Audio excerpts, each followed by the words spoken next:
Unit 3, Introduction to OS and Process Management. So, first point is computer system architecture.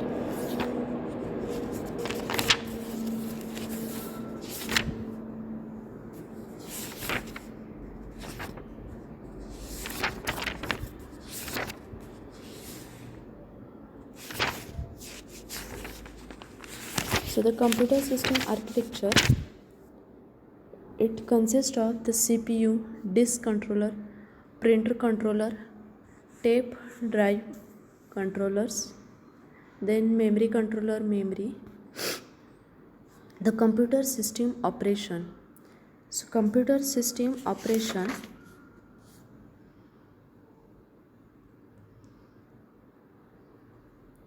the input output devices and the CPU can execute concurrently. Each device controller is in the charge of particular device type. Each device controller has a local buffer. The CPU moves data from or to memory to or from local buffers. The input output is from the device to the local buffer of controller. The device controller informs CPU that it has finished its operation by causing an interrupt.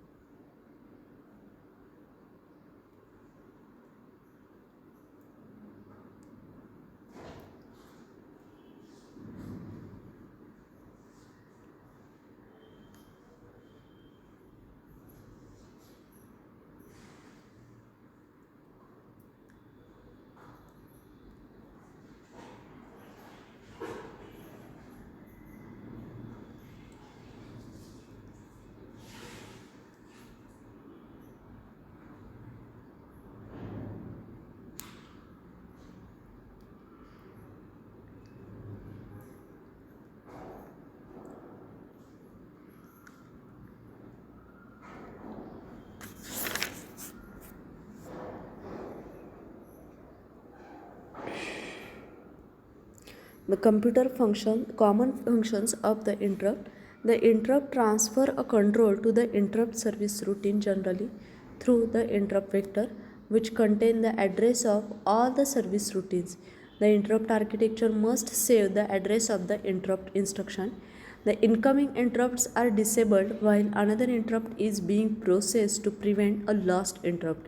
A trap is a software generated interrupt caused either by an error or a user request.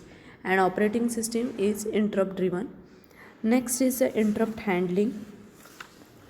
The operating system preserves the state of the CPU by storing the register and the program counter. So, determine which type of interrupt has occurred.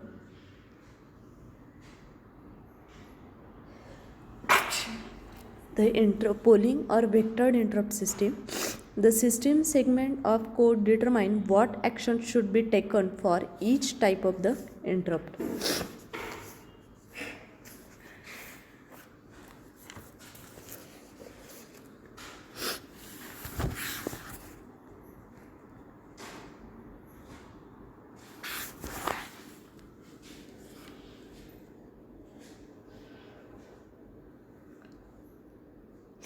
So this diagram shows the interrupt timeline for a single process doing output.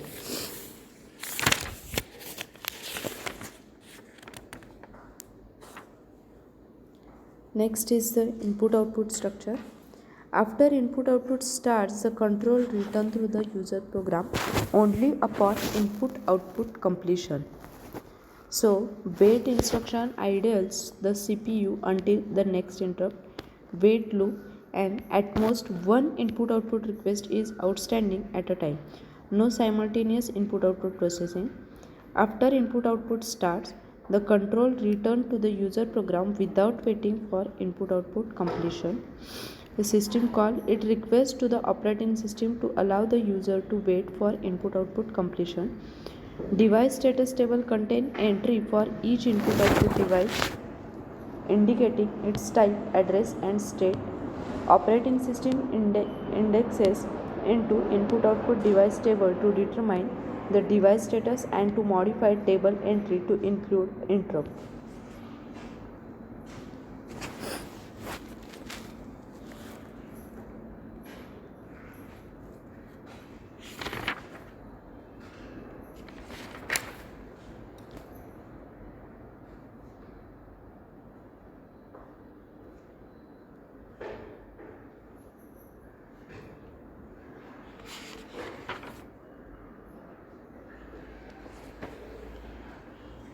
So two input output methods. One is synchronous and second is asynchronous.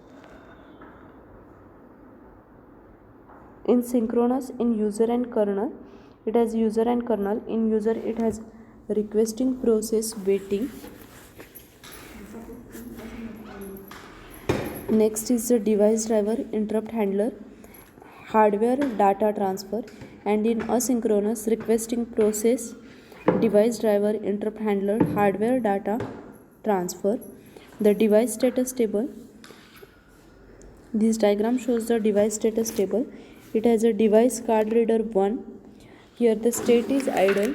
The second device line printer 3. Here the status is busy. Next is the device disk unit 1, status idle. Next also disk unit 2, 3, the status is idle. And next is the busy.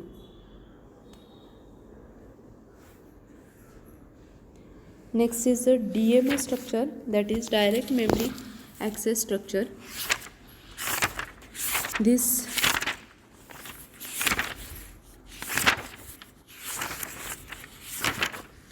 DMA, that is direct memory access structure, it is used for high speed input output device which is able to transmit information to close to memory speed. The device controller transfer the block of data from the buffer storage directly to the main memory without CPU intervention. Only one interrupt is generated per block rather than the one interrupt per byte.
Next is the storage structure. It has a main memory, the only large storage media that the CPU can access directly. Second is storage. It is the extension of main memory that provides the large non-volatile storage capacity. And the magnetic disk, that is the rigid metal or the glass platters covered with a magnetic recording material. In magnetic disk, the disk surface is logically divided into tracks which are subdivided into sectors. The disk controller determines the logical interaction between the device and the computer. So, the magnetic disk is a circular platter of plastic that is coated with a magnetizable material. The discs are mounted on a rotary drive so that the magnetized surface moves in a close proximity to read or write head. The disc rotates at uniform speed. Each head consists of magnetic yoke and a magnetic coil. The various characteristics of disc can be classified as fixed head or movable head disc. The disc in which the head does not move are called fixed head. For such a disc, we require one read or write head per track. On the movable head disc, normally we have one read or write head per surface. The head can be positioned on any track of the platter. Then the next is the side. The magnetic coating, if applied to both the sides of the platter, then it is called as double-sided disc. The data can be recorded on either side of this disc. And the platter means a disc has a multiple platter that are stacked vertically. This is known as a disc pack. In disk pack, one additional term cylinder is defined, which is the ring of all concentric tracks. Head mechanism. In Winchester disk, the heads are used in sealed drive assemblies which are almost free from contaminants. The head operate closer to the disk surface, thus allowing a high data density. In this disk, the head is in the form of an aerodynamic foil that rests on the platter surface when disk is stationary. On the rotating the disk, an air pressure is generated because of the rotation. This air pressure results in the displacement of the head slightly above the disk surface. Next is the data organization and format. So the head of the disk is small coil and read or write on the position of the disk rotating below it. The data is stored in concentric ring known as a track. The width of the track is equal to the width of the head. These tracks are separated by the inter-track gaps. As we go towards the outer track, the size of the track increases. Same number of bits are stored on each track. Therefore, the linear storage density from outer to inner track increases. So a track is divided into sectors. The two adjacent sectors are separated by intra-track gaps. Sector identification details are written at the time of formatting.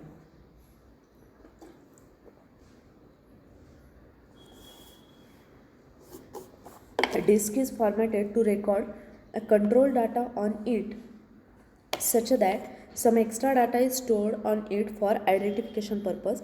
In typical hard disk, a sector of 600 bytes can contain only 512 bytes of the data. Rest is control information. The synchronization byte is a special byte that signifies the starting of a field. Both the data and identification fields start with synchronization byte and have 2 bytes of error detecting code. The identification field contains the basic information such as the track number, sector number and head number which are needed to identify a sector. So, storage hierarchy. The storage system organized in a hierarchy such as speed, cost and volatility. So caching it means copying information into a faster storage system. The main memory can be viewed as a last cache for secondary storage. So this diagram shows the storage device hierarchy. It has a magnetic tape, optical disk, magnetic disk, electronic disk, main memory, cache and register. So hardware protection consists of dual mode protection, input output protection, memory protection and CPU protection.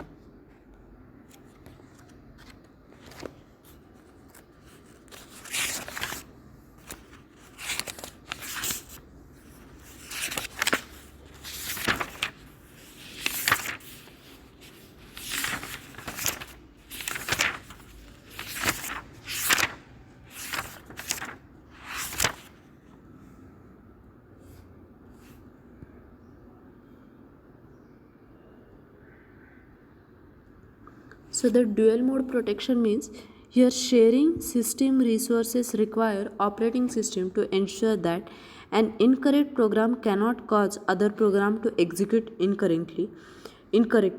It provides the hardware support to differentiate between at least two modes of the operation, that is user mode and monitor mode. User mode means the execution done on behalf of user, and monitor mode it also supervisor mode. It is also called as a supervisor mode or the system mode. Here the execution done on the behalf of operating system. The dual mode operation in this the mode bit added to a computer hardware to indicate the current mode, that is monitor 0 or user 1. When an interrupt or the fault occur, hardware switches to the monitor mode. The privileged instruction can be issued only in monitor mode. So here diagram is shown, the monitor mode and the user mode.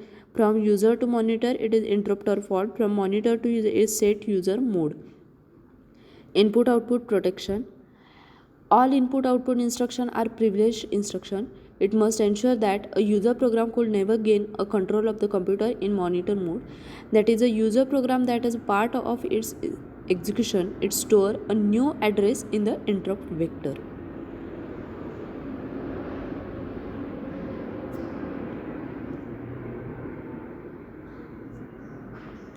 Then memory protection, it must provide a memory protection at least for the interrupt vector and the interrupt service routine.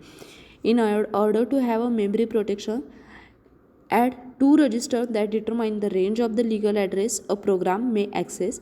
The base register, it holds the smallest legal physical memory address, and the limit register, it contains the size of the range. The memory outside the defined range is protected. So this diagram shows a base and a limit register define a logical address space. The monitor job 1, 2, 3 and 4, and there are the base register value, limit register.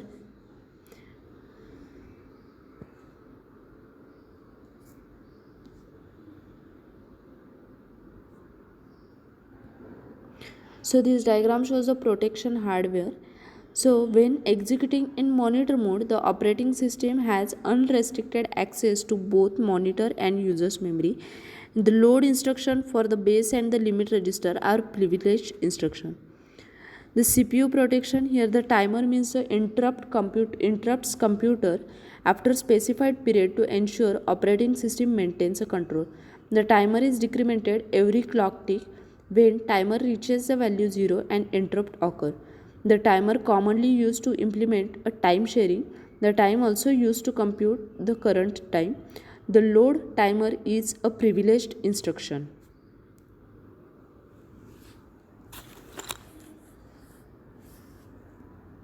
So this is all about the protection.